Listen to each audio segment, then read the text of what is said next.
Hey everyone! In this video, I'll show you how to find free meme sound effects for video editing with no copyright restrictions. If you've been searching for a copyright-free meme sound effect to use in your video edits, I'll walk you through how to get it. First, open your browser and search for My Instance.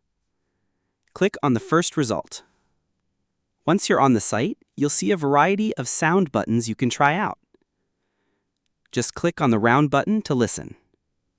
To download, click on the title of the sound effect right below the button.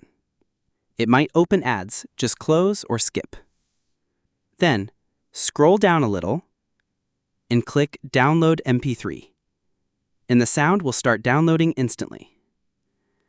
You can search for any sound effect by its name as well, or you can browse categories related to your video. Feel free to reach out if you encounter any issues during the process.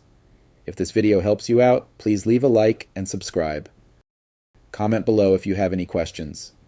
If you need further assistance, consider hiring a professional using the link in this video below.